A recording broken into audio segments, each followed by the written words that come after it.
सबसे पहले मैं सिलेबस के बारे में जानकारी प्राप्त करना होगा और तभी तुम आगे बढ़ सकते हो। तो क्या तुम समाजशास्त्र में क्या जानते हो? समाजशास्त्र में क्योंकि तुम 2 सेमेस्टर पार तीसरा सेमेस्टर में पहुँचे हो ना, तो कुछ बताओ क्या है समाजशास्त्र में, कुछ बताओ क्या है समाजशास्त्र? कहाँ करोगे? क्या बात है? नहीं, रिलेटेड से जैसे पॉलिटिकल साइंस है, तो पॉलिटिकल साइंस से रिलेटेड ही तो सभी लोग जानते हैं। इकोनॉमिक्स है, ये इकोनॉमिक्स से रिलेटेड है ना। तो आप बताइए कि समाजशास्त्र क्या है?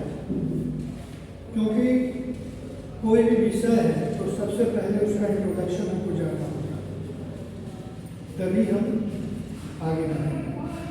जब इंट्रोडक्शन ही नहीं जानते तो हम आगे कैसे बढ़ेंगे? तो आगे से पढ़ के आइएगा कि समाजशास्त्र क्या है ना। चलिए आज थोड़ा सा हम इसके बारे में बतला देते हैं, है ना। बैठ जाइए।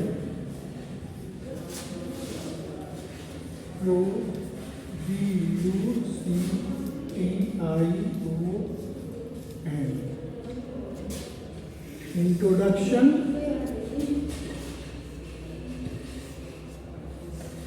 of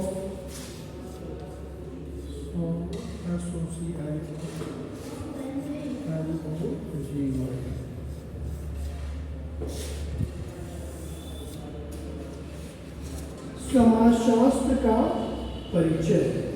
इसके जनक कौन है? जनक का मतलब किसने इसके बारे में व्याख्या की, बता सकती हो? पहले इसके समाजशास्त्र 2 शब्दों से मिलकर बना है, सोशियस प्लस लॉगस, जो कि ग्रीक और लैटिन भाषा से लिया गया है। सोशियस का अर्थ होता है समाज और लोगस का अर्थ होता है शास्त्र। साधारण बोलचाल की भाषा में समाज का अध्ययन करना ही समाजशास्त्र कहलाता है। पहले इसे सोशल फिजिक्स कहा गया था।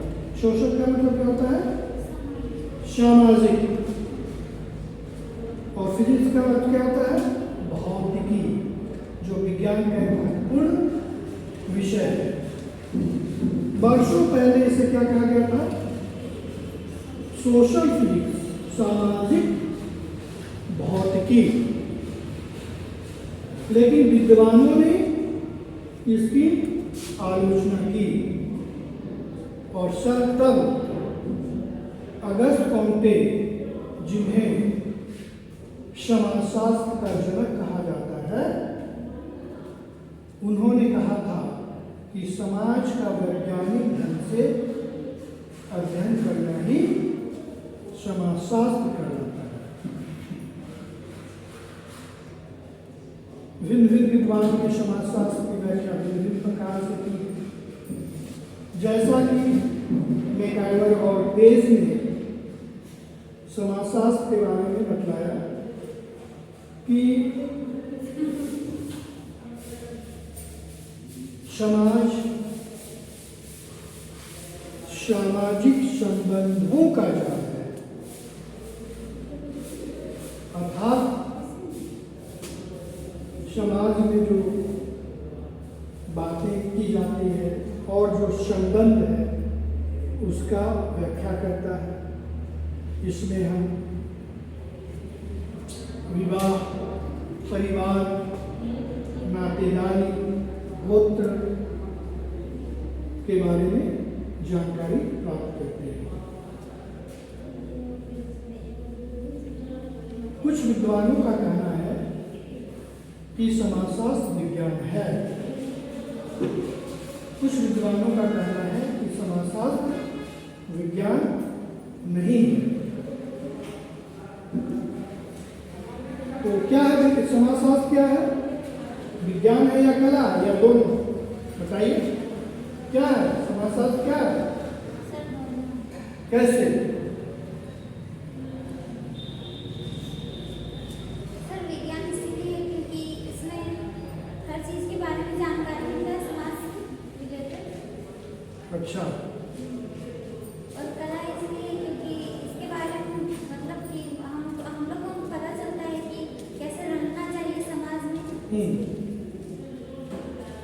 बढ़ बढ़िया। भिन्न भिन्न विद्वानों ने इसकी व्याख्या भिन्न भिन्न प्रकार से की। कुछ विद्वानों का कहना है कि समाजशास्त्र विज्ञान नहीं है, क्योंकि इसमें प्रयोगशाला की कमी है। आप जानते होंगे जैसे केमिस्ट्री विज्ञान है और उसमें प्रयोगशाला है, भौतिकी विज्ञान है उसमें प्रयोगशाला है। लेकिन विद्वानों का कहना है कि समाजशास्त्र विज्ञान नहीं है, और इसलिए नहीं है कि इसमें प्रयोगशाला की कमी है। आप देखते होंगे कि कभी रात में कुछ टूट के गिरता है, उल्का पिंड, देखते हैं ना कि पीला पीला एकदम कहीं पूरा टूट जाता है। खगोलीय शास्त्र जिसको कहते हैं, खगोल शास्त्र में ही उल्का पिंड के बारे में पढ़ाया जाता है, खगोल शास्त्र, और वो क्या है? विज्ञान है। समझ में आ रहा है? खगोल शास्त्र क्या है? विज्ञान है, लेकिन उसमें प्रयोगशाला नहीं है, तो कैसे विज्ञान है? प्रयोगशाला तो नहीं है खगोल शास्त्र में। तो विद्वानों का कहना है कि जब खगोल शास्त्र विज्ञान हो सकता है तो समाजशास्त्र नहीं विज्ञान हो सकता है। तो इस तरह से कहा जा सकता है कि समाजशास्त्र विज्ञान है। कुछ विद्वानों का कहना है कि समाजशास्त्र विज्ञान नहीं है, तो इसी तरह से डिफाइन करना होगा कि व्हाट इज सोशियोलॉजी, समाजशास्त्र क्या है। तो समझ में आई बात। और भारतवर्ष में सबसे पहले मुंबई विश्वविद्यालय में सन 1919 ईस्वी में समाजशास्त्र की स्थापना हुई, और धीरे धीरे समाजशास्त्र फैलने लगा। कलकत्ता विश्वविद्यालय में, मेरठ में, उत्तर प्रदेश में, बिहार में और झारखंड में, और इस तरह से समाजशास्त्र का विकास होने लगा। और आज देखा जाए तो समाजशास्त्र का विकास संपूर्ण देश में हो गया, और समाजशास्त्र एक महत्वपूर्ण विषय के रूप में जाना जाता है। जब कोई बच्चा की मानसिक स्थिति अच्छी नहीं रहती है, वो किसी गलत रास्ते पे जाने लगता है, अपराध करने लगता है, तो समाजशास्त्र में एक ऐसा विषय है जो उस बच्चे से वार्तालाप करता है, केस स्टडी के माध्यम से उसको सही करता है। इसलिए कहा जा सकता है कि आधुनिक युग में समाजशास्त्र का विशेष महत्व है। जैसे जैसे आप उच्च शिक्षा ग्रहण करेंगे, समाजशास्त्र की महत्ता बढ़ती जाएगी, और फिर इसमें स्पेशलाइजेशन होने लगेगा। रूरल सोशोलॉजी जो ग्रामीण समाजशास्त्र है, अर्बन सोशोलॉजी शहरी समाजशास्त्र है। तो ग्राम में भी देखा जाता है कि बहुत कुछ समस्याएं हैं, तो उसको किस तरह से सही किया जाए, तो ये रूरल सोशोलॉजी पढ़कर उस समस्या का समाधान करना पड़ता है।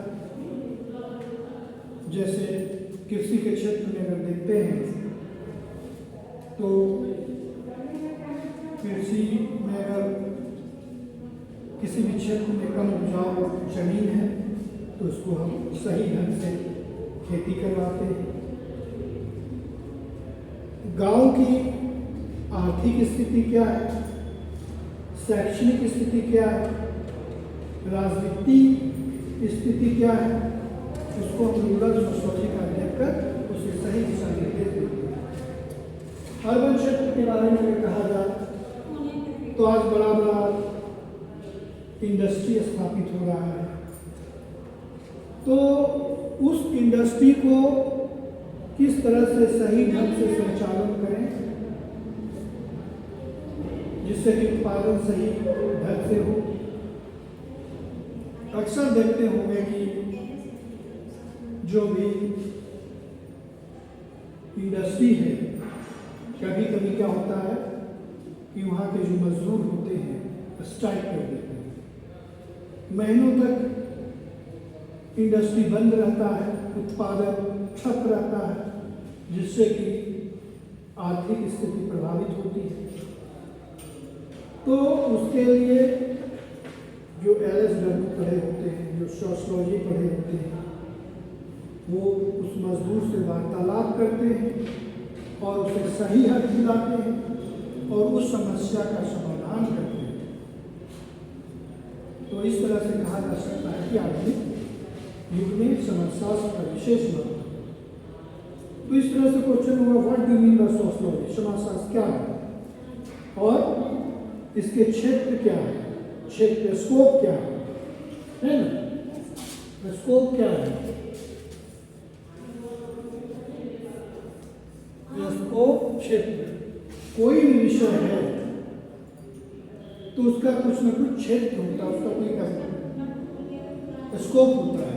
जैसे अगर हम इतिहास की बात करते हैं तो इतिहास हमें पूर्व की घटनाओं के बारे में जानकारी देता है और उससे बहुत कुछ हम सीखते हैं। वर्षों पहले, हजारों वर्ष पूर्व समाज में क्या हुआ था, क्या घटनाएं घटी थी, वो हमें क्या बताता है, इतिहास बताता है और इतिहास के माध्यम से बहुत कुछ सीखते हैं। जैसे रामायण में आपने पुष्पक विमान का नाम सुना होगा।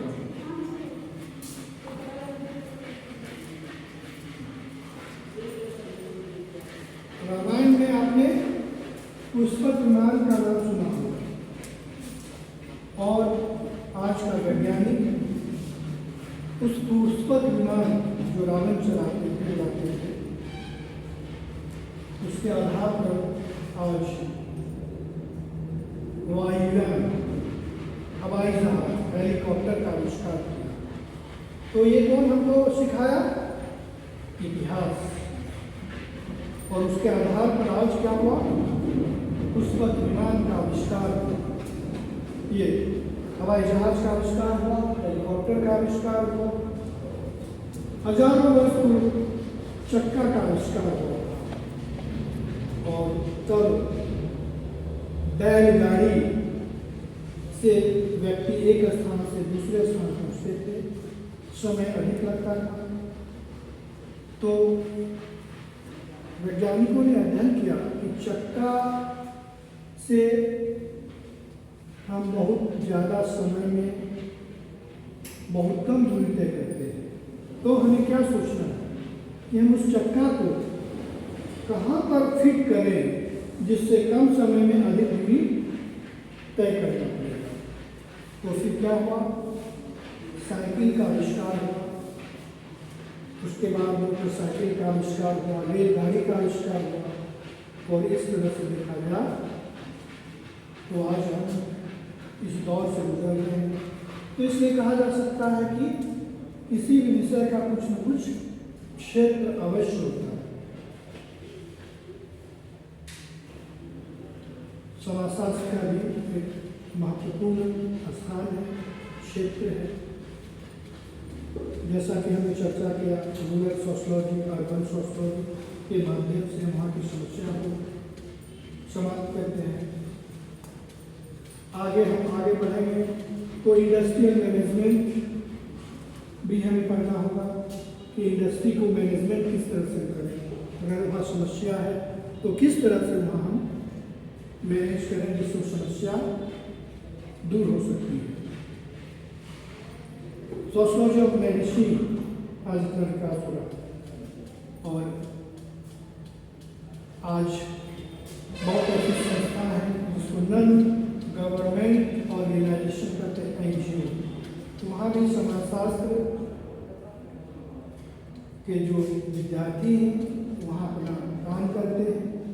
आज धीरे धीरे देखा जा रहा है तो बहुत बड़ा बड़ा सोशल साइंसेज इंस्टीट्यूट की स्थापना होती है, जैसे Tata social sciences institute of Mumbai है ना।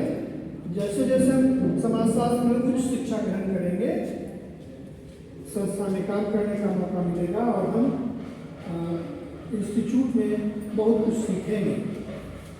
तो ये क्या है कि सोशियोलॉजी का क्षेत्र यही क्वेश्चन इस तरह से पूछेगा, समाजशास्त्र क्या है, इसके क्षेत्र क्या है ना। अब प्रश्न उठता है कि समाजशास्त्र का दूसरे विषयों से, सोशल साइंस विषयों से क्या संबंध है, जैसे इतिहास, राजनीति शास्त्र, अर्थशास्त्र, दर्शन शास्त्र, तर्कशास्त्र, मानव शास्त्र। तो इस तरह से क्वेश्चन पूछेगा कि समाजशास्त्र क्या है और उसका अन्य दूसरे विषयों से क्या संबंध है, जैसे इतिहास। तो इतिहास में पूर्व की बातों की जानकारी देती है। समाजशास्त्र क्या है, हमें वर्तमान के बारे में डिस्कशन करते हैं, अभी क्या समस्या में चल रही है। समाजशास्त्र और मानव शास्त्र। तो मानव शास्त्र हमें उसके बारे में जानकारी देती है कि हजारों वर्ष पूर्व कैसे मानव रहते थे वन में, जंगल में, है ना, किस तरह से उनका धीरे धीरे विकास हुआ और आज हम मानव भी। पहले क्या कंद फल फूल खा करके वन में रहते थे, पत्ता से अपना वरण को ढकते थे और उसमें उस तरह की सोचने की आदत नहीं थी, उस तरह सोच नहीं थी। और आज जैसे जैसे विकास हुआ हम इस दौर में पहुंचे जो पहले मानव शास्त्र हमें पूर्व की बात जो भी मानव का किस तरह से विकास हुआ उसके बारे में जानकारी देते हैं। अब समाजशास्त्र और अर्थशास्त्र। अर्थशास्त्र क्या है कि किसी भी देश या राज्य की आर्थिक व्यवस्था के बारे में जानकारी देती है, क्योंकि कोई भी देश का विकास तभी हो सकता है जबकि वहाँ की आर्थिक व्यवस्था अच्छी हो। तो इसलिए अर्थशास्त्र का शब्द दोनों में क्या संबंध है कि समाजशास्त्र में समाज में क्या परिवर्तन हो रहा है, क्या घटनाएं हो रही हैं, उसके बारे में जानकारी देती है। और अर्थशास्त्र क्या है, अर्थ के मतलब होता है कि धन के बारे में जानकारी देती है। तो इस तरह से कर सकते हैं कि अर्थशास्त्र और समाजशास्त्र में अंतर है, यही संबंध है। दर्शन शास्त्र। दर्शन शास्त्र क्या है, नाम सुना है, फिलॉसफी, यही है दर्शन शास्त्र। तो क्या है दर्शन शास्त्र? दर्शन शास्त्र का मतलब होता है कि हमारे अंदर इस तरह का सोच होना चाहिए कि भविष्य में क्या घटनाएं घटेगी, वो हम अभी से ही उसके बारे में सोचें। दर्शन करें, है ना। दर्शन का मतलब ये देखना नहीं कि हमारी एक ऐसी सोच होनी चाहिए कि हम जैसे पढ़ रहे हैं तो हम पढ़ लिख करके क्या प्राप्त करें। तो अभी से हमको उसके बारे में सोच बनाना होगा, मेहनत करना होगा, तब हम आगे बढ़ सकते हैं। अब समाजशास्त्र और भूगोल। भूगोल क्या, प्राकृतिक जो है, जो भी उसके बारे में जानकारी दी जाती है। जैसे बिहार और झारखंड की बात करें तो भूगोल के माध्यम से ही हम बहुत कुछ सीखते हैं। जैसे बिहार क्या है कि वो कृषि योग्य भूमि वहाँ ज़्यादा है और कृषि ज़्यादा होती है, क्योंकि भूमि की बनावट इस प्रकार का है। झारखंड क्या है, पठारी क्षेत्र है, पहाड़ी क्षेत्र है, कृषि योग्य भूमि बहुत कम है, और पठारी क्षेत्र होने के नाते, पहाड़ी क्षेत्र होने के नाते यहाँ का जमीन जो है काफ़ी क्या है, मजबूत है, जिसके कारण यहाँ पर इंडस्ट्री की स्थापना ज़्यादा होती है। तो ज्योग्राफी के माध्यम से हम संपूर्ण देश के बारे में जानकारी प्राप्त करते हैं कि किस जगह की मिट्टी किस प्रकार है, किस प्रकार से वहाँ पे खेती किस तरह की जा सकती है। जैसे दार्जिलिंग, तो ये हमें कौन सी शिक्षा देता है, ज्योग्राफी। तो वहाँ पे क्या होता है कि सीढ़ीनुमा है, तो वहाँ पे चाय की खेती होती है। तो इस तरह से हम कर सकते हैं कि समाजशास्त्र का अन्य विषयों से यही संबंध है। दूसरी बात कि आप आगे जब भी आए तो अपना सिलेबस रखें, बाजार में मिल जाएगा, और ग्रुप में भी डाल दिया गया है। और इस तरह से क्या अगर न किताब है न सिलेबस है तो ऐसे तो काम नहीं चलेगा। इस पर विशेष ध्यान दिया जाए।